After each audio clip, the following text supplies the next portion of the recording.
यो हो बहसको साथमा कामना सेवा विकास बैंक, प्रगतिको आधार कामना सेवासँगको कारोबार। Registration open for +2 Science Management Humanities and Law, Lumbini College. म पनि आजै नेपाल टेलिकमको एन्टी फाइबर सेवा लिन्छु। नेपाल टेलिकम, राष्ट्रको सञ्चार।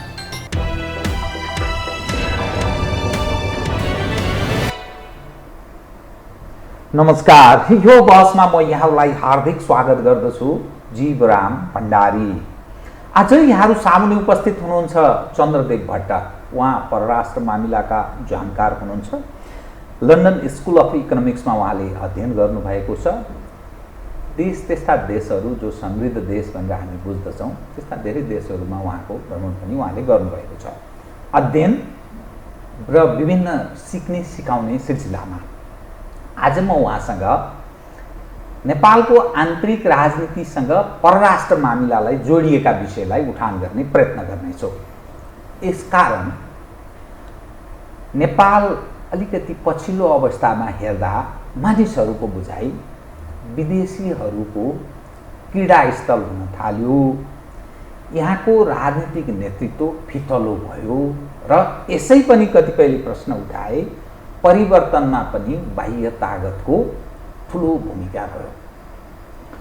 यसरी हेर्दा क्रमशः हामी आफ्नोपन पनि गुमाउँदैछौँ।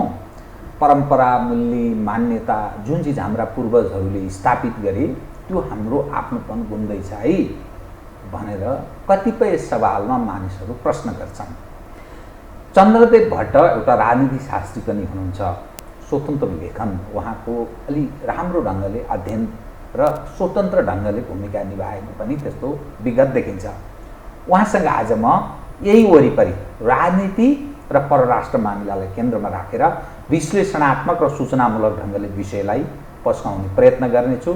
सर्वप्रथम म उहाँलाई स्वागत गर्छु। सर, स्वागत छ। धन्यवाद जीवरामजी, धन्यवाद। अब म सिधै कहाँ प्रवेश गरेँ भने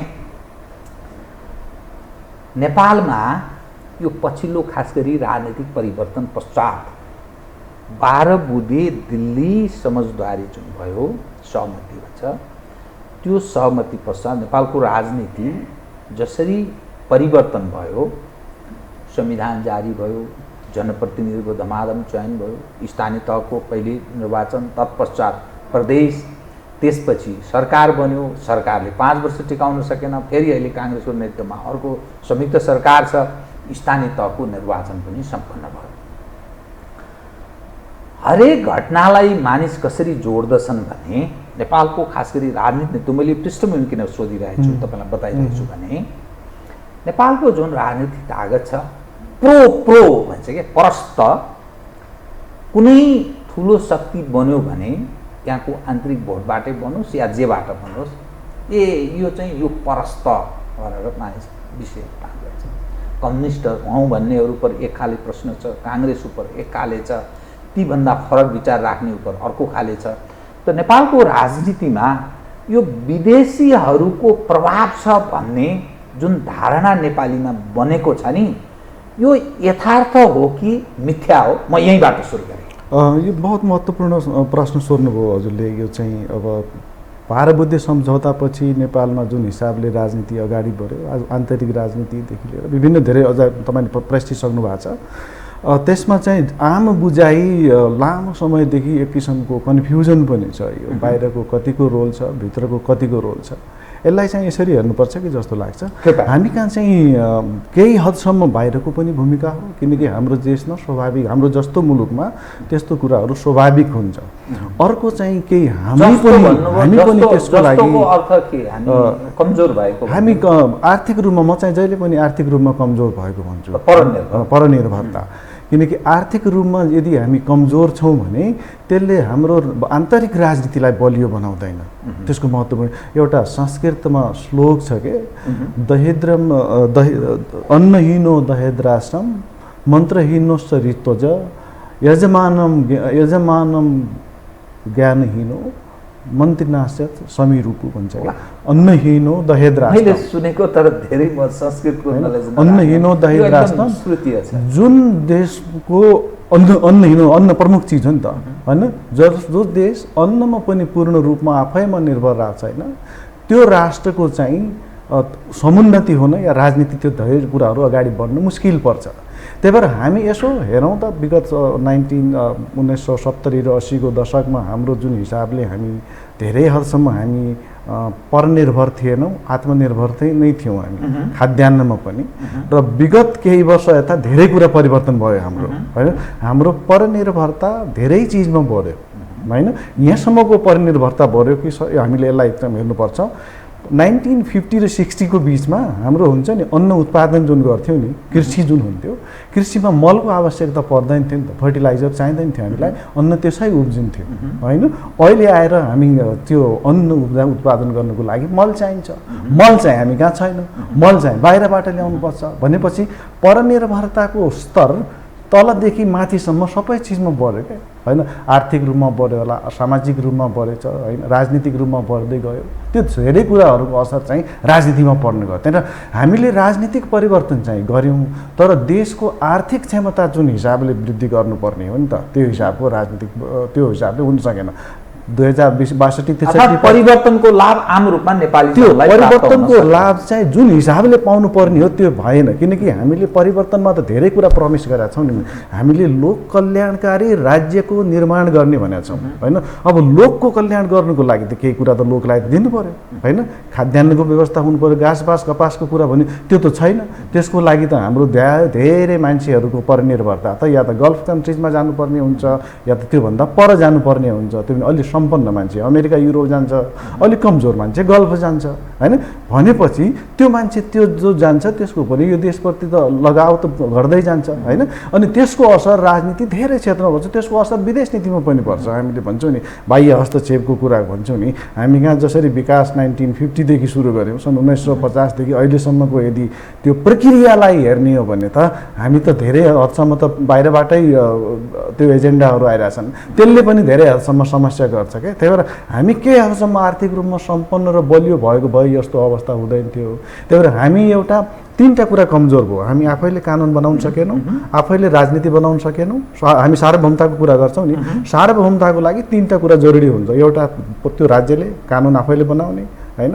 अनि त्यो राज्यले राजनीति आफै गर्ने र उसको चाहिँ केही हदसम्म आर्थिक सम्पन्नता पनि हुनुपर्ने हो। त्यो तीनटै कुरा पछिल्लो दिनमा कता कता देखिन्छ, हामी कहाँ त्यहाँ हामी चाहिँ त्यो क्षयीकरण भएको देखिन्छ अरे। त्यो क्षयीकरणको असर सबै चिजमा पर्यो, जसले गर्दाखेरि पोलिटिक्सप्रति युवाहरूको पनि फ्रस्ट्रेसन देखिन्छ, धेरैको फ्रस्ट्रेसन देखिन्छ। हामी बाहिरै धेरै जोड्छौँ। अर्को कुरा, अर्को बाह्य उसको क्षेत्रमा कति हदसम्म बाहिरको असर हो, कतिसम्म भित्रको हो। नेपालको राजनीति यहाँले हेर्नु भएको छ होला, त्यो एकजनाले मल्ल राजाहरूको युद्धदेखि समयदेखि मल्लकालदेखि अहिलेसम्म यहाँ यस्तै छ कि, होइन? धेरै परिवर्तन भएको छैन। हाम्रो लडाइँ आन्तरिक बढी छ, बाहिर छ आन्तरिक बढी छ। हामीले जति पनि हिजोका दिनमा आन्दोलन गऱ्यौँ सबै आन्तरिक बढी छ, बाह्य कम देखिन्छ। पार्टीहरू जो भिडन्त गर्छन् र कतिपय विषय केन्द्रित रहेर जुन अलग अलग धारणा राख्छन्, यो प्रक्सी प्रकृतिको वार गरिरहेछन् राजनीतिक दल भनेर पनि कतिपयले प्रश्न उठाउँछन्। त्यो प्रक्सी पछिल्लो दिनमा चाहिँ त्यो देखिन्छ। पछिल्लो दिनमा जुन हिसाबले यो क्षेत्रमा भू राजनीतिको जुन हिसाबले असर आइरहेछ, बढिरहेछ, त्यसको पराकम्पहरू देखिरहेछन्, त्यसले केही हदसम्म त्यो देखिन्छ। तपाईँले सुरुमै युज गर्नुभयो नि प्रो वर्ड, होइन? कोही या त प्रो भारत होला, कोही प्रो चाइनिज होला, प्रो अमेरिकन छ, त्यो किसिमको विभिन्न कारणहरूले त्यो देखिरहेछ। तर धेरै हदसम्म हामीले आफैले आन्तरिक राजनीतिलाई व्यवस्थापन गर्न सकेनौँ। त्यो जिम्मेदारीले हाम्रो कमजोरी लुकाउनुको लागि चाहिँ बाहिरको लाई पनि पटक पटक त्यो बाहिर एलिमेन्टलाई चाहिँ दोष दिनु चाहिँ अलि चाहिँ त्यो फाइदाजनक हुँदैन, किनकि त्यसले हामीले भोलि कसरी जाने राजनीति अगाडि बढाउने भन्ने जुन हुन्छ नि इनोभेटिभ सोचको निर्माण गर्नुको लागि त्यसलाई अब्स्टेकल क्रिएट गर्छ कि। त्यही भएर हाम्रो परिवर्तन के हो, आन्तरिक रूपमा चाहिँ हामीले हेर्नुपर्ने जुन छ सेल्फ रिफ्लेक्सन चाहिँ भएको छैन हाम्रो राजनीतिको, होइन? किन हामी चाहिँ पटक पटक चाहिँ बाहिरै चाहिँ बाहिरलाई चाहिँ बढी ब्लेम गर्छौँ। बाहिरको कारण चाहिँ मैले भने अर्थतन्त्र मेन कारण हो हामी कहाँ, होइन? हामी उत्पादन गर्दैनौँ, तर धेरै कुरा जस्तै अहिलेको संविधानमै हामीले 31वटा मौलिक अधिकारको रक्षाको व्यवस्था गरेका छौँ र प्रत्येक अधिकारको प्रत्याभूति गर्नुको लागि एक अलग किसिमको अर्थतन्त्रको निर्माण गर्नुपर्ने होइन। त्यस्तोसम्म त देखिँदैन नि मलाई, त्यस्तो जस्तो त लाग्दैन नि। हाम्रो परनिर्भरता हेर्नुहोस् त, हाम्रो व्यापारको भोल्युम, होइन? हामी सबै कुरा बाहिरबाटै ल्याउँछौँ, तर बाहिर पठाउने केही छैन मान्छे बाहेक त अरू केही पनि पठाउँदैनौँ। त्यो विगत सन् के अरे सुगौली सन्धिदेखि त्यो प्रक्रिया अहिलेसम्म चलि नै रहेछ, त्योभन्दा पहिले पनि होला। तर त्यो त दिनु पऱ्यो नि त हामीले, होइन? हाम्रो फेरि त्यो अपर्च्युनिटी नै भएको होइन, होइन? हामी कहाँ अर्थतन्त्रको निर्माण गर्नुको लागि त सोर्सबाट हुने हो, सोर्सबाट रिसोर्स जेनेरेट गर्ने हो। सोर्स भनेको नेचर हो, प्रकृति त छ नि त हामी कहाँ, होइन? हामी सियो बनाऊ या रकेट बनाऊ, त्यो आउने त नेचरबाटै हो, होइन? त्यो नभएको पनि होइन। ल त्यही छैन भने त ठिक छ, यो हामीलाई समस्या छ भने त अब मरुभूमिमा उपयुक्त देशहरू जस्तै गल्फ कन्ट्रिजहरू या तिनीहरू त त्यति सम्पन्न भइरहेछन् भने हामी कहाँ त नहुने। इजरायलले त्यत्रो कृषि गरिरहेछ, होइन?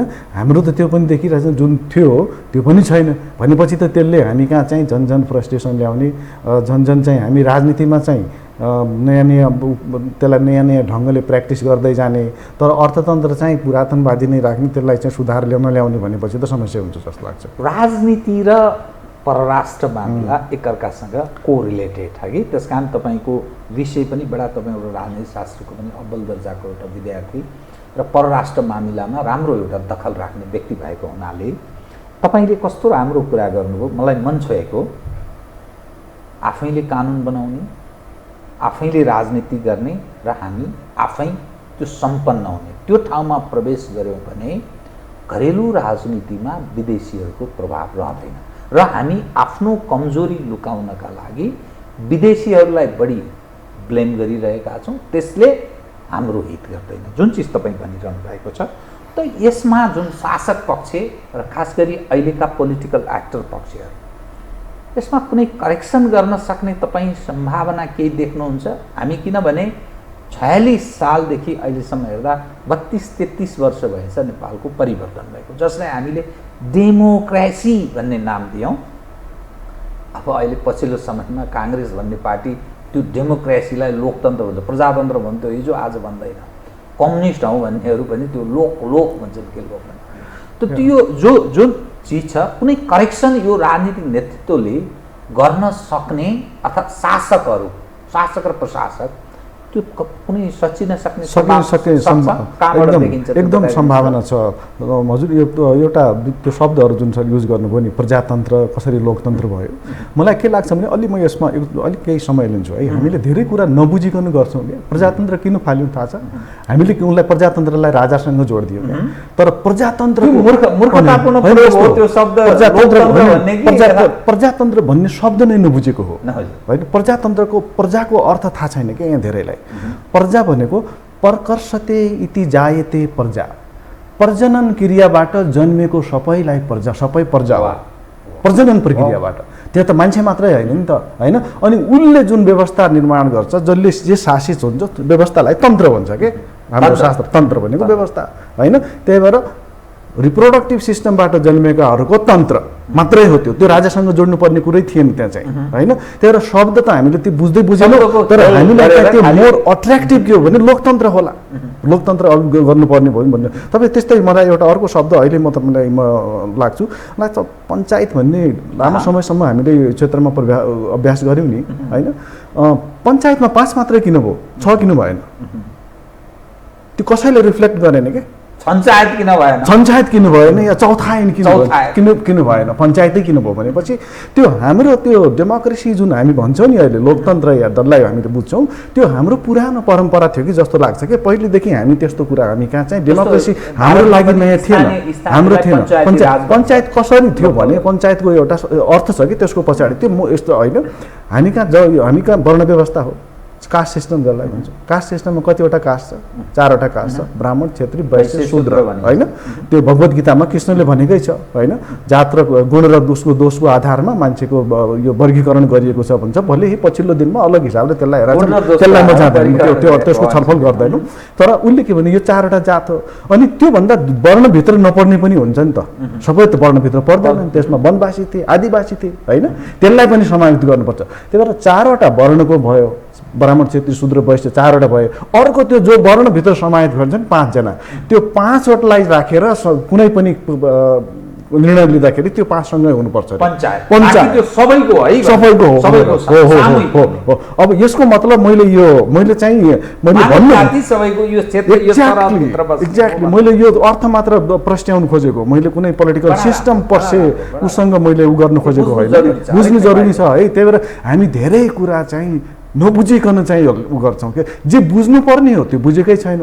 लोकतन्त्रले त जनतालाई बलियो बनाउनु पर्ने हो होइन। जे वास्तविक इस्युहरू त्यो जहिले पनि ओझेलमा परेका छन् होइन। यहाँलाई मैले अर्को एउटा सुनाउँछु वास्तविक इस्यु र रियल इस्यु र नक्कली इस्युको विषयमा के अहिलेको जमाना मैले यो धेरै ठाउँमा साथीहरूसँग सेयर पनि गर्छु। चार्ली च्याप्लिन भन्ने सुन्नु भएको छ होला? चार्ली च्याप्लिन हेर्थेँ पनि अहिले पनि देखिन्छ। चार्ली च्याप्लिन चार्ली च्याप्लिन मान्छे स्विजरल्यान्डमा जुरिचमा गइरहेको थियो हिँडिरहेको थियो कि त्यहाँ एक ठाउँमा सो भइरहेको रहेछ कि look like a Charlie Chaplin. Charlie Chaplin जस्तो देखिने एउटा सो भइरहेको रहेछ कि चार्ली च्याप्लिनले डिसाइड गरे कि why should not I participate in this show. यो सोमा म पनि सहभागी हौँ के हुन्छ त होइन। लुक लाइक पार्टी गएछ चार्ली च्याप्लिन सहभागी भएछ। सहभागी भइसकेपछि जो रियल चार्ली च्याप्लिन हो त्यो 6औं भयो क्या। 6औं त्यो भयो कम्पिटिसनमा रियल चार्ली च्याप्लिनको कपी गर्ने फर्स्ट भए चार्ली च्याप्लिन रियल चाहिँ 6औं भयो। भनेपछि आजको जमाना कस्तो भयो भने रियल म्यान र सोम्यान होइन। रियल इस्यु र सक्कली इस्यु र नक्कली इस्यु के हो भन्ने नै छुट्याउनु नक्ने अवस्थाको निर्माण भइदियो क्या। त्यही भएर पछिल्लो दिनमा त्यही भएर हामी चाहिँ सत्य के हो असत्य के हो होइन। त्यही भएर पटक पटकमा सबै बाहिरकोलाई ब्लेम गर्ने या एउटा भन्नेलाई हुँदैन। किनकि आज यो हामी चाहिँ ग्लोबलाइज वर्ल्डमा छौँ है। सबै चिजको लग यस्तो किसिमले भएको छ। भले पछिल्लो दिनमा कोभिडले अलग किसिमको मोमेन्टम क्रिएट गरेको छ, फरक परिस्थितिको निर्माण गरेको छ। तर आजको दिनमा कसरी जोडिएको छ हेर्नुहोस् त विश्व त होइन। त्यसलाई त हामीले त्यसको फाइदा पनि छ, त्यसको नकारात्मक पक्ष पनि छ होइन। त्यसबाट त बाहिर रहन सक्दैनौँ। तर त्यही भएर त्यसमा हामी कसरी जिउने र हाम्रो जसलाई हाम्रो मूल्य र मान्यता भन्छौँ त्यसलाई पनि कसरी प्रोटेक्ट गर्ने भन्ने अहिलेको सबभन्दा ठुलो चुनौती हो होइन। त्यही भएर राज्यले सबै कुराको अध्ययन गर्नुपर्ने के को शत्रु हो को मित्र हो होइन। कसबाट भयो कससँग सम्बन्ध राख्दाखेरि राम्रो हुन्छ भन्छ चाणक्यले भन्छ नि होइन। चाणक्यले सबै कुरा चाहिँ यो सबै छुट्याउनु भन्छ। यो सबैमाथि छलफल हुन्छ। कह काल कानी मित्राणी भन्छ के उसले। कह काल कानी मित्राणी समय कस्तो छ कह काल कानी मित्राणी को देशको बयागम देश कस्तो छ अवस्था कस्तो छ आइडे कस्तो छ होइन। कस्याहम काचमे शक्ति रीति चिन्तम मुहुर्मुहुर। कस्तो आफ्नो शक्ति के हो होइन, आफ्नो कमजोरी के हो, कुन देशसँग सम्बन्ध बढाउँदाखेरि आफूलाई फाइदा हुन्छ, कुन देशसँग सम्बन्ध बढाउँदाखेरि आफूलाई घाटा हुन्छ। अनि आफ्नै आन्तरिक शक्ति आफ्नो अर्थतन्त्र कस्तो छ समाज कस्तो छ यो सबैको विषयको कुरामा थाहा पाएपछि राज्य व्यवस्था स्टेट क्राफ्ट जसलाई भन्छौँ नि त्यो स्टेट क्राफ्ट चाहिँ राम्ररी अगाडि बढ्छ भनेर भन्छ। त्यही भएर हामी कहाँ नलेजको पनि कमी होइन। समस्या के हो भने हामीले त्यो नलेजलाई चाहिँ ट्रान्सलेट गर्न सकिरहेको छैनौँ, त्यसलाई व्यवहारमा उतार्न सकिरहेको छैनौँ। त्यसको मतलब नभएको छैन, धेरै कुरा भएको पनि छैन।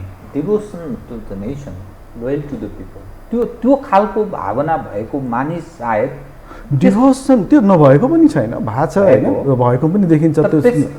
त्यो करेक्सन हुन सक्छ भन्नुभयो नि। हाम्रो लेभलमा हाम्रोमा जुन हिसाबले जसरी जुन हिसाबले राजनीतिक एकदम छिटो परिवर्तन हुने 70 वर्षमा 70वटा संविधान सरी 7वटा संविधान होइन, प्रत्येक 10 वर्षमा एउटा संविधान इन एभरेज छ नि त। यस्तो किसिमको राजनीतिक अस्थिरता भएको देशमा यही लेभलको यदि राजनीतिक अस्थिरता अरू देशमा भएको भए के हुन्थ्यो? हामीले त्यसलाई व्यवस्थापन गऱ्यौँ नि त, जस्तो भयो भने त्यसलाई व्यवस्थापन गऱ्यौँ नि त। 46-47 सालतिरको पनि होइन, त्यसपछि 62-63को पनि त्यो व्यवस्थापन गर्न सक्ने क्षमता त हामीमा रहेछ। तर त्यो व्यवस्थापन गर्न सकेपछि त्यसलाई अगाडि कसरी लाने भन्ने कता कता हामी त्यहाँ कन्फ्युजन छौँ कि। त्यही भएर त्यो चाहिँ हामीले त्यसलाई चाहिँ त्यता चाहिँ काम गर्नुपर्ने हुन्छ। अब जस्तै पछिल्लो हामी कसरी गर्न सक्छौँ, पछिल्लो सबभन्दा ठुलो समस्यालाई एउटा भनेको हामी चाहिँ भारतसँग कस्तो सम्बन्ध कसरी जाने, चीनसँग कसरी सम्बन्ध स्थापना गर्ने, अमेरिकासँग कसरी गर्ने। अब तीनटै देश बहुत महत्त्वपूर्ण देश हुन् अहिलेको चाहिँ 21औं शताब्दीको नेपालको सन्दर्भमा बहुत महत्त्वपूर्ण देशहरू हुन् होइन। भारतसँग हाम्रो म त 5वटा ग भन्छु, फेरि म अलिकति शास्त्रीतिर बढी गएँ होइन। गाई गङ्गा गायत्री गोत्र यो 5वटा गसँग सम्बन्ध राख्छ है। 5वटा ग गाई गङ्गा गायत्री गया गोत्र 5वटा ग गङ्गासँग त्यो भारतसँगको त्यो सम्बन्ध छ होइन। त्यो सम्बन्ध भोलि के हुन्छ आजका दिनसम्म त छ नि त होइन। अनि चीनसँग हाम्रो अलग किसिमको सम्बन्ध छ, लामो समयदेखिको सम्बन्ध छ, चीनसँग कम सम्बन्ध छैन होइन। अमेरिकासँग हामी नयाँ हिसाबले सम्बन्ध निर्माण गर्दैछौँ, विकासको सम्बन्ध छ होइन। अब यो तीनटै देश त महत्त्वपूर्ण भयो कि भएन होइन। अब तीनटै देशलाई हामीले तीनटै देश चाहिँ आर्थिक रूपमा सम्पन्न छन्। भारतको सम्पन्नता हेर्नुहोस् पछिल्लो दिनमा आर्थिक रूपमा उसले फड्को मारिरहेछ। चीनको त्यो जुन हिसाबले अगाडि आर्थिक रूपमा अगाडि बढिरहेछ त्योले अलग किसिमको होइन हामीले अवसरको निर्माण गर्न सक्छ। अमेरिका अमेरिकाले एक किसिमको लामो समयदेखि नेपाललाई अवसरै दिएको छ, अवसरभन्दा त कम दिएको छैन। तर त्यो तिनलाई चाहिँ हामीले कसरी व्यवस्थापन गर्ने चाहिँ महत्त्वपूर्ण कुरा हो। अब यहाँ महत्त्वपूर्ण कुरा के हुन्छ भने अब राज्यको विदेश नीति राज्यले कसरी होइन, स्टेटको त सर्भाइभलको समस्या हो, सबभन्दा ठुलो हो नि त, टेरिटोरियल हुन्छ स्टेट छ होइन, त्यो भौगोलिक हो होइन। समाजको इन्टरेक्सन चाहिँ अलग हिसाबले भइरहेछ। अनि राज्यको फरेन पोलिसी जुन राज्यले उसले अङ्गीकार गर्नुपर्ने विदेश नीति हो, त्यहाँ कन्फ्युजन देखिन्छ क्या, कन्फ्युजन छ। त्यही भएर त्यो कन्फ्युजनलाई हामीले तोड्नुपर्ने हुन्छ क्या। हामीलाई चाहिँ त्यहाँ क्लियर कन्सेन्सस के विदेश नीति भनेको महत्त्वपूर्ण पक्ष हो, किनकि भित्रको राजनीति बिग्रे त केही पनि हुँदैन। तपाईँको सत्ता परिवर्तन होला यताउति, त्यो त बिग्रै छ, त्यो सबैको त्यस्तो हो, हाम्रो मात्रै होइन। तर बाहिरको बिग्रियो भने त राष्ट्र पनि समस्यामा पर्न सक्छ नि त। सोभरेन्टी जसलाई भन्छौँ टेरिटोरियल सोभरेन्टी, त्यो त हाम्रो विदेश सम्बन्ध हामी कसरी त्यसलाई अगाडि व्यवस्थापन गर्छौँ त्यसमा भर पर्छ होइन। त्यही भएर त्यो पक्ष चाहिँ हामीले त्यतातिर काम गर्नु जरुरी छ। र पछिल्लो दिन यसमा अलिकति स्पष्ट पारिदिनुहोस् त, सिस्टम परिवर्तनसँगै या नेतृत्व परिवर्तनसँगै हामी कहाँ सधैँ प्रश्न उठ्ने गर्छ, यो प्रश्न छ, त्यस कारण यो चाहिँ यतातर्फ यसको निकटता बढाउँछ है। यसले कम्युनिस्टहरू उप एक खाले नेपालीले धारणा बनाउँछन्, काङ्ग्रेस उप एक खाले, पुराना पञ्चहरू राजाहरू उप अर्को खाले धारणा जो बनाउँथे। विदेशीहरूले लगानी पनि गरेका छन्, नेपालले संलग्न हुने कि असंलग्न भन्ने बारेमा पनि कतिपय मानिस चर्चा छलफल गर्ने गर्छन्। अब संलग्न नभइकन देशको विकास सम्भव छैन है भन्ने दृष्टिकोण राख्ने मानिस पनि छन्। र यी सँगसँगै विश्वका शक्तिशालीहरू आफ्नो ढङ्गले प्रतिस्पर्धा गरिरहेका छन्, जस्तो अमेरिका र चीनको आफ्नो खाले प्रतिस्पर्धा छ। अनि अलिकति उछिन पाछिन जस्तो भारत अलग ढङ्गले सोच्ने, आगामी अब हामी यति ठुलो जनसङ्ख्या छ, यति ठुलो क्षेत्रफल भएको देश, हामी यतिसम्ममा हामी यो ढङ्गले प्रवेश गर्न सक्छौँ भन्ने अर्को खाले छ। तर हामी जस्तो साना देशहरूलाई आफ्नो पकेटको देश ठान्ने उसले धृष्टता पनि गर्छ, दुस्साहस पनि। यो समग्रमा हेर्दा नि त हामी के त्यो डेभलपमेन्टको जुन पक्ष छ र हाम्रो आफ्नोपन बचाउने कुरा छ, नेतृत्वसँगै म फेरि जोडेँ के तपाईँलाई। यो नेतृत्वलाई हेर्ने हाम्रो दृष्टिकोण यो सिस्टम परिवर्तनसँगै र नेतृत्व परिवर्तनसँगै भारतको परराष्ट्र नीतिमा तात्विक चेन्ज आउँदैन। अरू सम्पन्न देशहरू अमेरिकाको चीनको आउँदैन, हाम्रो चाहिँ फलाना आयो कि ल्याङलुङ गयो स्वाहा भयो भनेर यो जुन दृष्टिकोण भन्छ यो के हो? यो यसलाई यसरी बुझ्नुपर्छ लाग्छ। भारतको परिवर्तन या हाम्रो परिवर्तनमा अलिक फरक छ, हामीहरू यो परिवर्तनमै फरक छ। र जुन हिसाबले भारत 1947मा जब स्वतन्त्र भयो, भोलि पछिल्लो दिनमा स्वतन्त्र भन्दैनन् भारतको केही मान्छेहरूले, भारतको केहीले पनि त्यो भारतको बटवारा भएको भन्दैन। धेरैको बुझाइ त्यस्तो छ उनीहरूको, किनकि उनीहरूलाई एउटा गोलबन्द एउटै उसमा ल्याइदियो होइन विदेश नीतिको कन्टेक्स्टमा, किनकि उनीहरूको लडाइँ चाहिँ ब्रिटिस एम्पायरसँग थियो होइन। तर हाम्रो के हो भने 1950 या 2007 सालदेखि नै हाम्रो आन्तरिक लडाइँ हो। र आन्तरिक जुन छ आन्तरिक राजनीतिलाई आफ्नो पक्षमा ल्याउनको लागि केही हदसम्म हाम्रो विगतमा देखिन्छ यो बाहिरसँग पनि सहकार्य गर्ने परम्परा होइन, जुन चाहिँ अब ठिक छ केही लेभलसम्म होला, तर पछि त्यो चाहिँ टोटल रिफ्लेक्सन चाहिँ त्यो हुन्छ नि शासकीय रूपमा त्यो रिफ्लेक्ट भयो भने अप्ठ्यारो हुन्छ, त्यो हुनु भएन। दोस्रो कुरा महत्त्वपूर्ण कुरा के हो भने हाम्रो जुन पोलिटिकल पार्टीहरूको जुन निर्माण भएको थियो 1950 र 60 को दशकमा, त्यति बेलाको कन्टेक्स्ट फरक थियो। हेर्नुहोस् त्यति बेला कोल्ड वारको बेलामा, शीत युद्धको बेलामा जन्मेका राजनीतिक दलहरू हुन्, अहिलेको परिस्थिति फरक छ। उहाँहरूले अहिलेको परिस्थिति अनुसार आफूलाई ढाल्नुपर्ने हो, रिओरिएन्ट त्यो अनुसार गर्नुपर्ने हो, त्यो ढाल्न सकिरहेको छैन त्यो अहिले सबै त्यो सब सक्छ। दोस्रो कुरा के हो भने विदेश नीतिमा चाहिँ के हुन्छ भने नेतृत्व भनेको अरूभन्दा चाहिँ उसले अलिक बढी गर्छ कि भन्ने हो नि त नि। नेतृत्व नेता हुँदैन, युको नेतालाई भनेको नेता क्यान सी मोर, नेता क्यान डु मोर, नेता क्यान बी मोर, अरूभन्दा बढी देख्ने, बढी गर्ने, बढी होइन त्यो हिसाब अलि फरक हिसाबले सोच्ने हो नि त। त्यो हिसाबले उहाँहरूले ड्राइभ गर्नुपर्ने हो देशलाई। त्यो नभएको छैन भन्दैन, मैले अगाडि नै भन्छ कि सरदर नेपाली जस्तै हिसाबले भएको छ। हामीले अहिले त 62-63 पछि या अहिले त हामीले के सोचेका थियौँ भने अब चाहिँ नेपालको राजनीति चाहिँ सही दिशामा जाला होइन, राजनीतिक अस्थिरता जुन लामो समयसम्म नेपालले भोग्नु पर्यो त्यो बाटोमा नजाला भन्ने हिसाबले नाम नागरिकले त्यही सोचिरहेको थियो। र अब अर्थतन्त्रतिर आर्थिक रूपमा नेपालले फड्को मार्ला भन्ने हाम्रो सबैको त्यही त्यही बुझाइ थियो।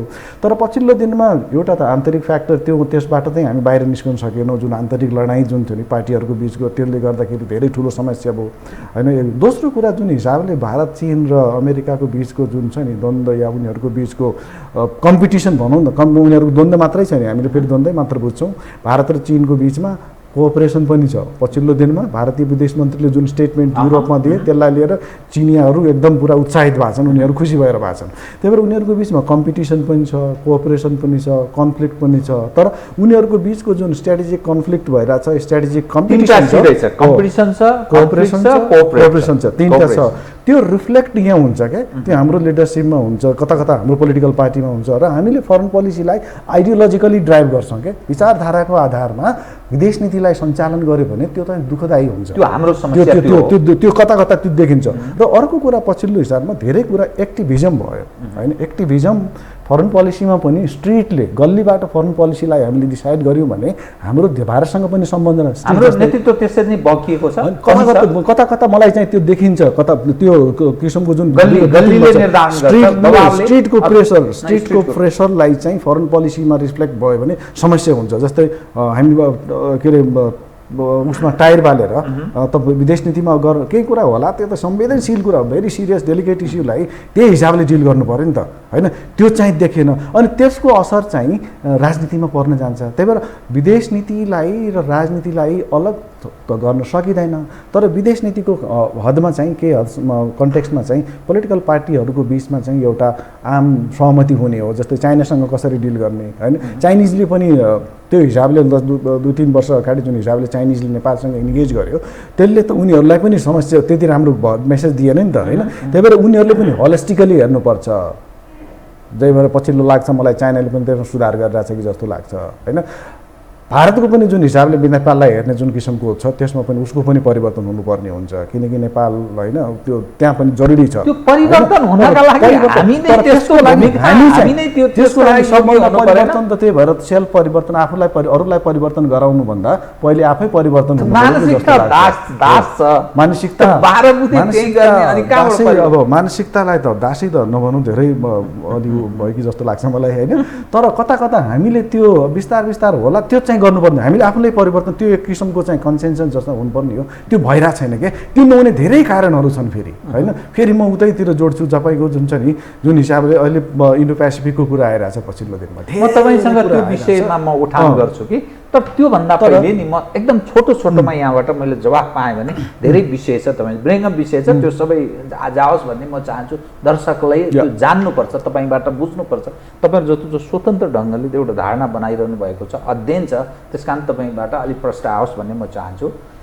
नेपाल त्यो संलग्न भएर परराष्ट्र मामिलामा जाने कि असंलग्न, यसको एकदम बुझा म तपाईँलाई यसको एकदम क्लियर कट आन्सर दिन्छु। यसको चाहिँ नेपालले हिजोको दिनमा अब जुन अहिले नन अलाइनमेन्ट फरेन पोलिसी संलग्न हुने कि असंलग्न हुने बहुत विवादित भएर पछिल्लो दिनमा आइरहेछ। नेपालले हेर्नुपर्ने के हो भने आफ्नो तुलनात्मक फाइदा भन्छ क्या, कम्पेरेटिभ एडभान्टेज कहाँ छ त्यहाँ जाने हो, जहाँ फाइदा छ त्यहाँ जाने हो, फाइदा हिसाबले जाने।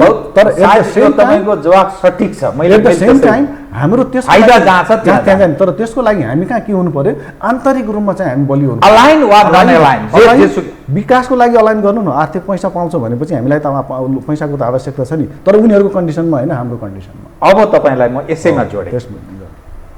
पछिल्लो समयमा भनिन्छ नेपालमा पश्चिमाहरूको दबदबा बढ्यो। अमेरिका युरोपियनहरू सांस्कृतिक हिसाबले हामीमाथि आक्रमण गरिरहेका छन् र यहाँका पोलिटिकल पक्षलाई प्रयोग गरिरहेका छन् र हाम्रो धर्म, हाम्रो आन्तरिक गौरवमाथि प्रहार गरे, फलत देश धर्मनिरपेक्ष बनाइयो। पश्चिमाहरूको आक्रमणको शिकार भयो नेपाल भन्ने एक खाले धारणा। दोस्रो, हामीले चीनसँग पनि बिआरआई गऱ्यौँ तर त्यो कार्यान्वयनमा फाइल अगाडि बढेन, फलत चिनियाहरू बहुत रुष्ट छ भन्छन्। अब आयो अमेरिकाको कुरा त एमसिसी आइपिएसको अङ्ग हो कि होइन, वासिङटन नेपालको पछिल्लो अवस्था पर के धारणा राख्छ भन्ने सवालमा अमेरिकी कङ्ग्रेसले तिब्बत मामिलाका लागि अलग पुँजीको प्रबन्ध गर्यो। यो यसरी हेर्दाखेरि अब हामी क्रमशः यो रण क्षेत्रको रूपमा विदेशीहरूको क्रीडास्थलको रूपमा यसलाई रूपान्तरित गर्दैछौँ। अब भारतले त पश्चिमाहरूलाई आफ्नो ढङ्गले कन्भिन्स गरेको छ, मेरो चक्षुबाट हेर म जे गर्छु म त्यही नै निर्णायक हो भन्ने रूपमा गर्छ भन्छन्। त यो जो प्रश्न उठिरहेको छ नि, VRI, MCC, IPS, युरोपियन अनि इन्डिया अनि हाम्रो नेपाल, यसलाई चाहिँ ठ्याक्कै यो आम मानिसले जान्नुपर्छ, बुझ्नुपर्छ र हरेक शासन व्यवस्था र नेतृत्व परिवर्तन हुनासाथ हामीका हरेक परराष्ट्र मामिलामा चेन्ज हुन्छ, दुविधा हुन्छ नेपाललाई। यसलाई कसरी बुझ्ने? म यहीँबाट यो विषय चाहिँ कृपया। एकदम महत्त्वपूर्ण प्रश्न र धेरै जटिल प्रश्न पनि, सिधै उत्तर दिने धेरै अप्ठ्यारो हुन्छ। म तपाईँले यसको ब्याकग्राउन्ड दिन्छु, यो सायद हामी सबैले यो ब्याकग्राउन्ड चाहिँ बुझ्नुपर्ने हुन्छ होइन। कसरी विश्वको अर्थ संरचना, अर्थ राजनीति परिवर्तन भइरहेछ, त्यो अर्थ राजनीतिको जुन हिसाबले परिवर्तन भयो त्यसको असर यो क्षेत्रमा पर्यो, त्यो बुझ्नु जरुरी छ। म तपाईँलाई 19औं शताब्दीको 1900बाट सुरु गर्छु। 1900मा यो नेसन्स अफ अलायन्स 8वटा देशको एउटा अलायन्स थियो होइन। त्यसमा रसिया थियो, त्यसमा अमेरिका थियो, UK थियो, इटाली थियो, जर्मनी थियो, अस्ट्रो हङ्गेरियन एम्पायर थियो, 8वटा देश थियो। 8वटा देशले चाहिँ चीनमाथि चाहिँ चीनको छ नि 100 इयर्स अफ उसको छ नि बाहिरबाट उसले चाहिँ शासित हुनु पर्यो भन्ने छ नि 100 इयर्स अफ ह्युमिलिएसन भन्छ क्या उसले। 1900मा त्यो 8वटा देशको 1900 शताब्दी हो ठ्याक्कै 1900 भन्यो भने 1900मा त्यो 8वटा देशको GDP ग्लोबल GDPमा 50.4% थियो 1900 है। 100 वर्षपछि सन् 2000 आयो होइन। सन् 2000मा अब अस्ट्रो हङ्गेरियन एम्पायर त थिएन होइन, त्यहाँ चाहिँ अर्को क्यानाडा आयो होइन, त्यही फेरि 8वटा देश नै छ। त्यो 8वटा देशको अर्थतन्त्र 47.4% भयो, 50%बाट 47-3% मात्र घट्यो 100 वर्षमा है। 100 वर्षमा 3% घट्यो। सन् 2018 अब हेर्नुहोस्, 18 वर्षमा अब 18 वर्षमा के हो भने त्यो घटेर 47%मा घटेर कति आयो 34% भयो होइन। त्यो घट्न कहिलेदेखि सुरु भयो भने सन् 1990को अन्त्यदेखि होइन। त्यही भएर पहिले चाहिँ G7 मात्रै थियो नि त, G7 मात्रै भएको हुनाले त्यसलाई उहाँहरूले अब त्यसपछि 1990मा G20 भन्ने भयो, ग्रुप अफ 20, किनकि अब त्यो 7वटा देश जुन पहिलेका थिए त्यो देशहरूको भन्दा अरू देशहरूको अर्थतन्त्र चाहिँ एकदम विस्तार बढ्दै भयो। त्यो अर्थतन्त्र बढ्दै आइसकेपछि त्यसको चाहिँ असर कहाँ परिदियो भने मैले जहिले पनि भन्छु यो 1945मा क्रिएट गरेको विश्व संरचना जसलाई भन्छ नि वर्ल्ड स्ट्रक्चर जसले निर्माण गरेको थियो नि त्यो अलिकति हल्लिन लाग्यो क्या। अब त्यो हल्लियो भने के हुन्छ भने जुन हिसाबले पुँजी निर्माण हुने प्रक्रिया छ त्यो चाहिँ फेरि ब्यालेन्स हुँदैन। त्यो चाहिँ कता कता हिजोको वेस्ट टिल्टेड थियो भने त्यो भोलि चाहिँ यतातिर आउन सक्छ।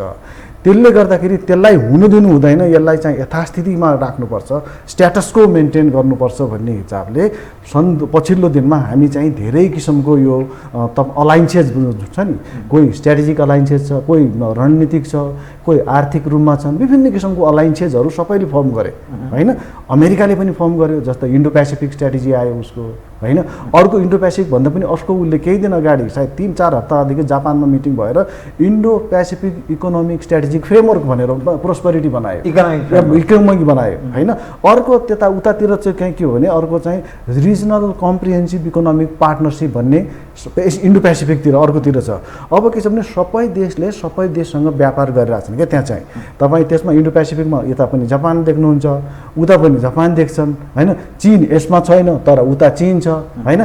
त्यही भएर यो हिसाबले चाहिँ भोलिको अर्थतन्त्र चाहिँ कसले क्याप्चर गर्ने, कसरी अगाडि लाने र त्यसमा आफ्नो वर्चस्वलाई कायम गर्न सक्ने कि नगर्ने भन्ने ठुलो लडाइँ हो। त्यो लडाइँमा यो क्षेत्रमा एकदमै हिसाबले भयङ्कर हिसाबले आयो कि त्यो आयो होइन। त्यो किन भयो भने चाइनिजहरूको भनाइ के छ भने बेसिकली अमेरिकाले काम नगरे पनि अमेरिकनहरूको GDP नेसनल GDPमा 66% चाहिँ उसको GDPमा काम नगरे पनि पैसा आउँछ होइन। उसको किन क्रेडिट कार्ड छ, उसको विभिन्न किसिमको छ, उसको विभिन्न हिसाब, उसको फाइनेन्सियल मेकानिजम छ नि त, डलर सिस्टम उसको छ नि त, उसले इकोनोमी गर्छ होइन।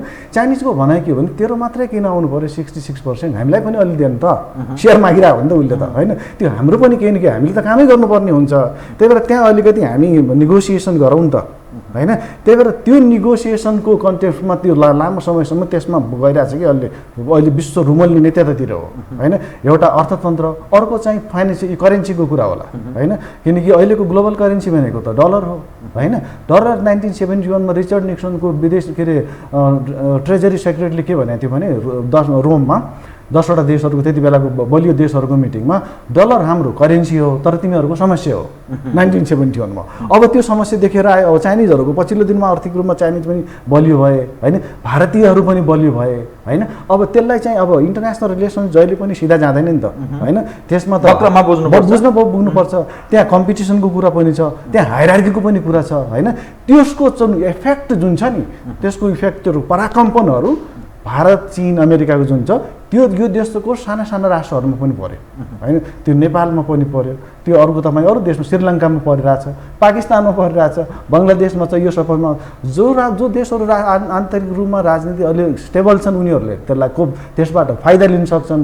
जो कमजोर हुन सक्छन् त्यो विभिन्न हिसाबले मेनिफेस्टो हुन्छ कि फेरि अर्थतन्त्रसँग एकै कुरा जाँदैन नि, त्यो यो कम्पिटिसनमा त्यहाँ राजनीति पनि जाला होइन, त्यहाँ तपाईँको धर्मको कुरा पनि जाला। जुन तपाईँले मान्छे त त्यो हुन्छ नि त, मोबाइल भइरहेछ नि त।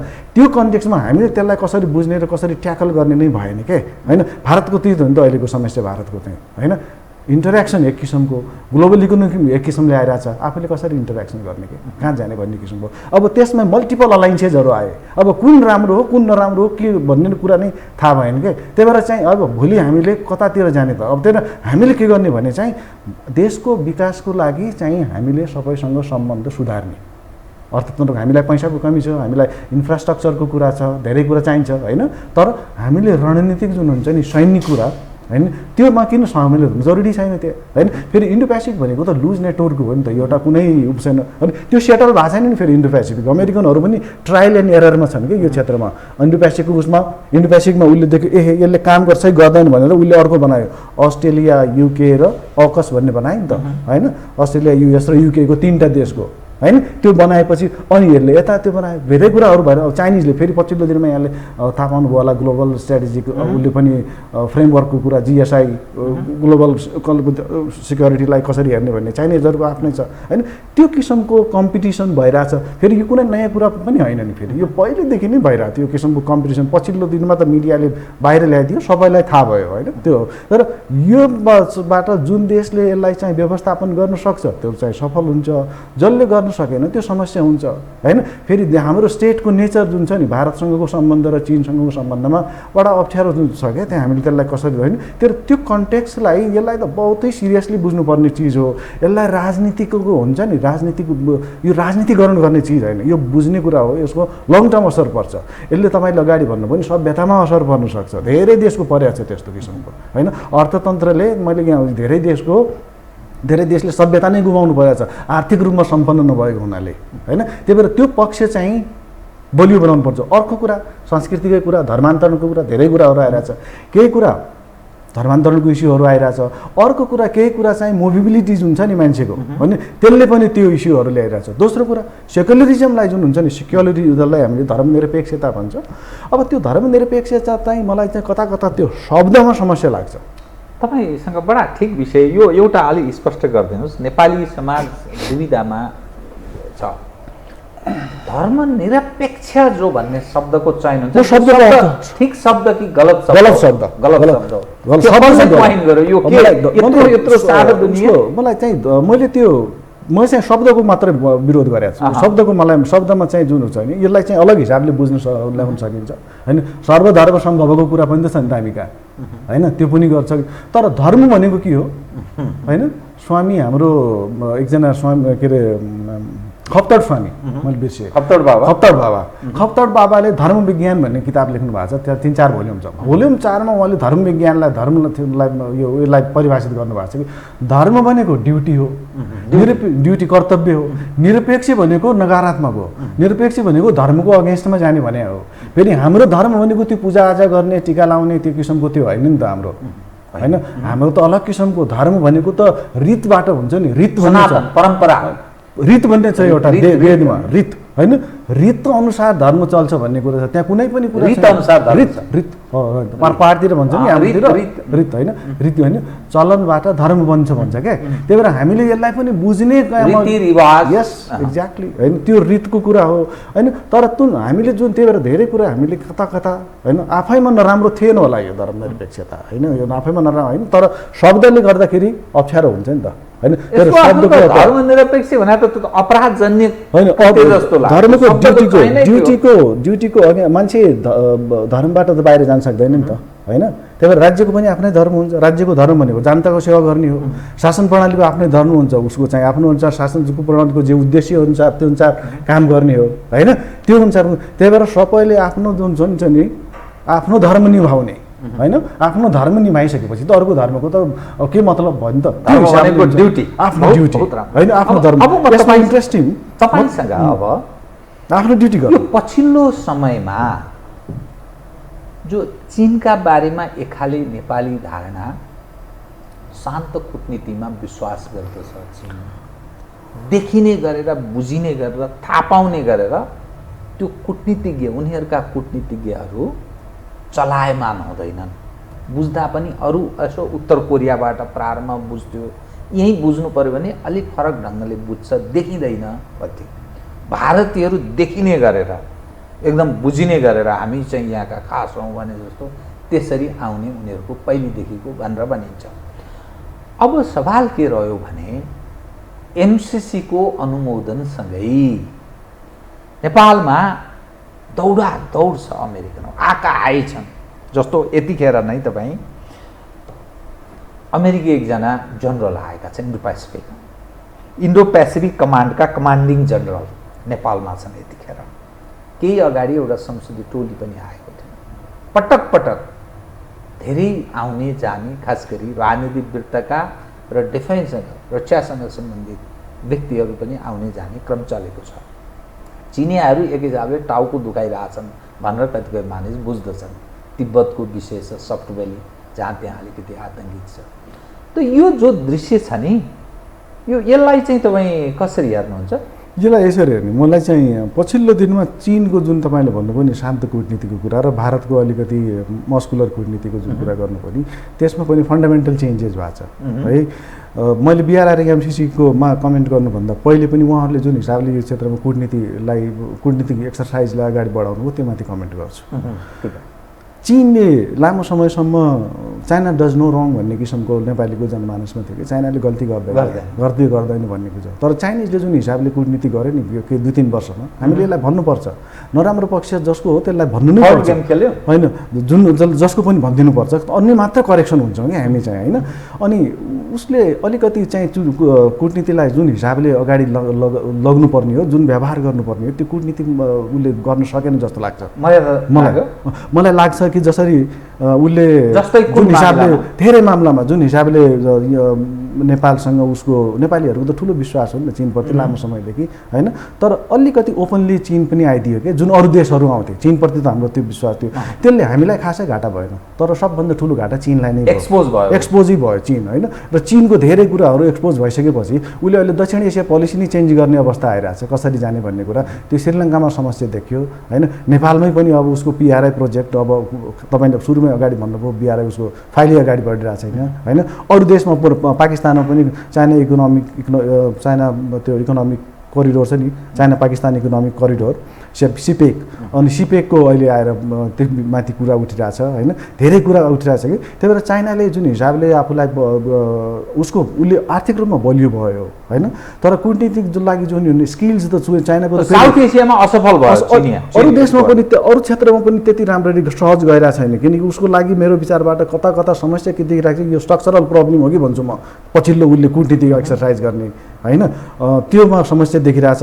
त्यसको असर चाहिँ यहाँ पनि पऱ्यो नि त होइन। जुन हिसाबले ओपन गरेर चाइनिज र अमेरिकनहरूको कम्पिटिसन जस्तो देख्यो नि त नेपालले। पहिले चीनले एक्टिभ भयो, अहिले अमेरिकन एक्टिभ भए होइन। तर जो एक्टिभ भए पनि हामीले त तिनीहरूलाई आफ्नो हिसाबले हाम्रो नेसनल इन्ट्रेस्ट चाहिँ यो हो है भनेर चाहिँ हामीले राख्नुपर्ने हुन्छ। त्यही भएर चीनले चाहिँ अनि भारतको बरु अलिकति शान्ति देखिन्छ नि त पछिल्लो दिनमा पछिल्लो समयमा धेरै कमेन्ट चाहिँ भारतीय मौनता धेरै चलायमान छैन भने उनीहरूले बुझ्यो कि जस्तो लाग्छ। हामीले जति जुन हिसाबले हामीले कूटनीतिक व्यवहार नेपालसँग गर्छौँ त्यो हाम्रो लागि चाहिँ प्रत्युत्पादक छ, नकारात्मक रिजल्ट दिइरहेछ। त्यसलाई चाहिँ हामीले हेर्नुपर्ने हुन्छ कि रिभिजिट गर्नुपर्ने हुन्छ कि भन्ने विशेष गरेर चाहिँ पछिल्लो दिनमा त्यो भएको छ। त्यही भएर कता कता त्यत्रो किसिमको समस्या थियो हाम्रो नक्साकोदेखि लिएर गर्दाखेरि त्यसले चाहिँ स्टेटको लेभलमा एउटा समस्या भयो होला, तर जनताको लेभलमा धेरै हदसम्म त्यसले त्यति धेरै समस्या पारेन नि त। कोभिडको बेलामा पनि भारतले हामीलाई चाहिँ नेपाल मामिलामा चीन असफल भयो परराष्ट्र त्यति सफल भयो, असफल भयो, त्यति उनीहरू रिथिङको अवस्थामा प्रवेश गर्दैछन्। पछिल्लो विषयमा दक्षिण एसियामै नै उनीहरूले कसरी जानुपर्छ भन्ने विषयमा उनीहरूले रिथिङ्क गर्दैछन् कि जस्तो लाग्छ मलाई। यहाँको त्यो पोलिटिकल एक्टर समस्या हो कि चिनियाहरूले जुन हिसाबले चाहिँ आए उनीहरू चीनको 8-10 वर्षको कुरा हो त। सन् 2008 देखि ओलम्पिक गेम भइसकेपछि चीनले आफूलाई एकदम जबरजस्त रूपमा इन्टरनेसनल पोलिटिक्समा प्रोजेक्ट गर्यो हैन। 10-15 वर्षको मात्रै भएको छ उसको त्यो प्रोजेक्ट। 8 देखि आज 12-22 भनेपछि 14 वर्ष जति भयो हैन। 14 वर्ष मात्रै हो अनि त्यो त्यति लामो समय पनि होइन। त्यही भएर सायद उनीहरूले रिफ्लेक्ट गर्छन् होला जस्तो लाग्छ मलाई। पछिल्लो दिनमा उनीहरूले जुन एउटा पर्टिकुलर पोलिटिकल पार्टीहरूसँग मात्रै इन्गेज गर्थे नि त केही वर्षमा, एउटा पार्टी भनेकै नेपाल हो, त्यो भनेकै त्यसैसँग हामीले सम्बन्ध गर्नुपर्छ भन्ने थियो, त्यो रिभिजिट गर्दैछन् जस्तो लाग्छ। एउटा बताइदिनुहोस् त, जस्तो नेपालका कम्युनिस्ट हौ भन्नेहरू खास गरी माओवादी, अब म खुलेरै विषय उठान गरेँ, तत्कालीन नेकपा माओवादी केन्द्र र एमाले बीच मर्ज गराउने सवालमा उनीहरूले भूमिका निभाए भनिन्छ। 5 तारे होटलमा सेमिनार अब यो देखिने गरेर आए। पछिल्लो समयमा अब काङ्ग्रेस भन्ने पार्टी र अलिकति मधेस केन्द्रित पक्षहरूसँग अलिक दूरी मेन्टेन गरेको जस्तो त्यस्तो अर्थ यस्तो हो। अब हाम्रो पोलिटिकल पार्टीहरू पनि धेरै नै चलाक धेरै नै छन् हैन। धेरै त्यो भित्र कन्स्पिरेसी थ्योरीहरू पनि छन्, के हो के होइन हैन। युज एन्ड थ्रो धेरै छ। तर जुन हिसाबले अब त्यो शङ्का गर्ने ठाउँ कहाँ आउँछ भने एउटा जुन चाइनिजहरूले त्यति बेला अहिले पनि उनी नै छन् के अरे राजदूत, जुन एक्टिभिटी चाइनिजहरूको पनि बढाएको थियो त्यसले केही हो कि भन्ने शङ्का हो हैन। तर नत्र नेकपा भित्रको त कन्ट्राडिक्सन्स या नेकपा एमाले र माओवादी केन्द्रको त आफ्नै किसिमको क्यालकुलेसन्सहरू पनि थियो कि त्यसले चाहिँ आन्तरिक समीकरणले तिनीहरूलाई कहिले नजिक ल्याउने कहिले चाहिँ टाढा लाने पनि थियो हैन। त्यही भएर चिनियाहरूको रोल चाहिँ थियो कि थिएन मलाई एक्ज्याक्ट चाहिँ त्यो मलाई त्यसमा मैले यही हो भन्नु सक्दैन। तर एउटा कुरा के भन्नु छ भने चीनको चाहिँ डेफिनेटली पछिल्लो दिनमा के थियो पोलिसी थियो भने चीनले पनि नेपालमा लगभग एउटै किसिमको उसले चाहिँ आफूलाई सहयोगी जसले मिल्न सक्ने त्यस्तो किसिमको सरकार नेपालमा भइरहोस् भन्ने चाहना त्यो चाहना उनीहरूको डेफिनेटली थियो हैन। तर त्यसले डेलिभरी गरेन क्या, असफल भयो। त्यसले डेलिभरी गरेन, यता पनि डेलिभरी भएन। उनीहरूले पनि त्यसलाई चाहिँ जसरी ल्याउन सोचेको थियो सायद त्यो अगाडि बढ्न सकेन कि जस्तो लाग्छ। त्यही भएर पछिल्लो दिनमा उनीहरूले यसलाई रिभिजिट गर्ने र उनीहरूले के मिस्टेक गर्यो भने तपाईँले हामी सबैले मिडियामै आएको अनुसार मैले भनिरहेको हो। जस्तै उनीहरू ग्लोबल टाइम्समा जुन हिसाबले सर्टेन पोलिटिकल पार्टीहरूको बिचमा चाइनिजहरूले कमेन्ट गरे, आई थिङ्क त्यो चाहिँ पछि उनीहरूले रियलाइज गरे कि पछिल्लो दिनमा जस्तो लाग्छ। र त्यो रियलाइज गर्नुपर्ने हुन्छ चाइनिजले पनि। र हामीले चाहिँ के हुन्छ भने चाइनाले पनि हामीसँग चाहिँ कसरी अलिकति सबैसँग जुन हिसाबले व्यवहार गर्छ उसले होइन त्यो हिसाबभन्दा अलिक फरकै जानुपर्छ कि भन्ने। म तपाईँसँग कार्यक्रमको ठिक अन्त्यमा आए 2टा प्रश्न, मसँग समय भएन 2टा म प्रश्न गर्छु, एकैचोटि जवाब दिनु होला एकदम छोटकरीमा। एमसीसीको सवालमा सुनिए अनुसार चिनियाहरू एमसीसी नेपालले अनुमोदन नगरोस् भन्ने चाहन्थे र नेपालका केही कम्युनिस्ट लिडरहरूलाई उनीहरूले विश्वासमा लिएका थिए। तर अन्ततोगत एमसीसी अनुमोदन भयो। चिनियाहरू बहुत रिसाएका छन् र नेपालमा चिनिया पकड अब साफै जस्तो भयो। यसकारण साफ जस्तो भयो नेपालका पोलिटिकल पार्टीहरूको लोयल्टी वेस्टर्नसँग निकट छ, चाहे त्यो सत्तारूढ दल होस् या अपोजिसनमा पनि। र आइएनजिओहरूको बिगी छ पोलिटिकल। यसलाई यहाँ रोकेँ, नेपालको पोलिटिकल पार्टीहरूको मात्रै होइन, नेपालको जुन समाज जुन छ नि पछिल्लो दिनमा तपाईँले यसो हेर्नु भने नेपालको प्रत्येक गाउँको मान्छे, कति गाउँ छन् अहिले त गाउँबाट सबै सहर भइसके होइन, प्रत्येक गाउँको मान्छे एउटा परिवार दुईटा परिवार ढिबी परेर होला वा विभिन्न हिसाबले अमेरिकामा बसोबास गर्छ के होइन। त्यही भएर समाज त ऊ त पश्चिममुखी नै छ, या त दक्षिणमुखी छ या त पश्चिममुखी छ। अब राजनीति गर्ने केही मान्छेहरू, राजनीति गर्ने व्यक्तिहरू चाहिँ त्यसलाई चाहिँ युटिलिटेरियन के उपयोगितावादीको हिसाबले उसले युज गर्छ। प्रधानमन्त्रीको अहिले अमेरिकाको भ्रमण र यो अमेरिका भ्रमणमा प्रधानमन्त्री जाँदै हुन्छ, प्रधान सेनापति पनि जाने सुनियो। त्यसै गरी जो अमेरिकीहरू बारम्बार आएका छन् होइन, ठिक छ, होइन के छ, यसलाई सजिलैसँग बुझौँ, यसलाई धेरै गर्नु तान्नु पर्दैन जस्तो लाग्छ मलाई। अमेरिका र नेपालको बिचमा सम्बन्ध लामो समयदेखिको सम्बन्ध छ। अमेरिका नेपालमा सबभन्दा पहिलो राजदूतावास खोल्ने कन्ट्री हो 1947 तिर, 48-47 75 वर्ष भयो अहिले होइन। त्यो हिसाबमा अनि अमेरिकनहरूले लामो समयदेखि नेपालमा विकासको नाउँमा विभिन्न नाउँमा इन्भेस्टमेन्टहरू नेपाललाई सहयोग गरिरहेछ होइन। इन्भेस्टमेन्ट नभनौँ, सहयोग भनौँ, त्यसलाई गरिरहेछ। अब त्यो हिसाबले अब त्यसले चाहिँ के इन्टरेक्सनको लेभल पनि बढ्यो, पिपल टु पिपल पनि होइन। त्यसले गर्दाखेरि यस्तो किसिमको भेटघाटहरूलाई चाहिँ त्यति धेरै अगाडि अस्वाभाविक रूपमा नलिनु जस्तो लाग्छ मलाई। अस्वाभाविक रूपमा त्यति बेलाले नै जब हामी चाहिँ केही न केही त्यहाँ जुन हामीले भन्छौँ नि नेपाल चाहिँ अमेरिकाको सैन्य उसमा घेराभित्र जाँदैछ कि के जाँदैछ, त्यतातिर केही भयो भने त्यसलाई अस्वाभाविक रूपमा लिनु। नत्र अमेरिकनहरूको त 6वटा महादेशमै छ नि त, 700 संसारमा उसको 750वटा एयरबेस छ, मिलिट्री बेस छ, 750वटा संसारमा 750वटा एयरबेस छ होइन। उसको 6वटै महादेशमा 6वटा कन्टिनेन्ट हेर्ने कमान्डरहरू छ। त्यो सुपर पावर छ नि त, यो भूत न भविष्य चाहिँ यस्तो सुपर पावर 150 वर्ष जसलाई चाहेर पनि कसैले रोक्न सक्दैन भने यो एमसीसी केही गर्नु पर्दैन। एमसीसी भन्दा जुन एमसीसी को पैसा आइरहेछ त्योभन्दा अरू पैसा आउँछ नि त नेपालमा। हामीले त एमसीसीलाई मात्र हेर्यौँ किनकि सर्टन उता बिहारलाई मात्र हेर्यौँ किनकि त्यसलाई पोलिटिसाइज गर्नु थियो दुईटातिरलाई होइन, त्यसको लागि युज गरिरहेछौँ। तर इन्टरेक्सनको लेभल त त्योभन्दा धेरै अगाडि बढ्छ कि नि त। त्यही भएर त्यसलाई चाहिँ हामीले त्यसलाई अप्रिसिएट पनि गर्ने होइन, होइन त्यसको चाहिँ क्रिटिसाइजै गर्ने होइन, त्यसलाई चाहिँ नकारात्मक त्यसको फाइदा पनि दिन सक्छ। तर एट द सेम टाइम हामीले जुन पछिल्लो हाम्रो केही न केही जुन छ नि, हामीले राजनीति आफै गर्ने, नियम कानुन आफै बनाउने, आफ्नो संस्कृति परम्परा यताउति जसलाई भन्छन्, किनकि राष्ट्रको आइडेन्टिटी हुन्छ क्या, त्यो आइडेन्टिटीलाई, राष्ट्रको आइडेन्टिटीलाई पनि हामीले बचाउने त्यतातिर काम गर्दाखेरि। अनि अरूसँग पनि समुद्र सम्बन्ध राख्दै हामी त वसुधैव कुटुम्बकम विश्वास गर्ने हो नि। बहुत राम्रो। तपाईँसँग म अरू केही कुरा गर्न चाहन्छु, समयले यतिसम्म साथ दियो, धन्यवाद छ यहाँलाई। आदरणीय दर्शकवृन्द, उहाँ हुनुहुन्थ्यो चन्द्रदेव भट्ट, परराष्ट्र मामिलाका जानकार, एउटा लेखक, राजनीति शास्त्रको एउटा अब्बल दर्जाको विद्यार्थी। समसामयिक विषयलाई परराष्ट्र मामिलामा केन्द्रित गरेर गरेको कुराकानी। म सहित मेरो सम्पूर्ण युनिटलाई कार्यक्रमबाट बिदा दिनुहोस् र यो हो टेलिभिजन हेर्दै रहनुहोला। नमस्कार।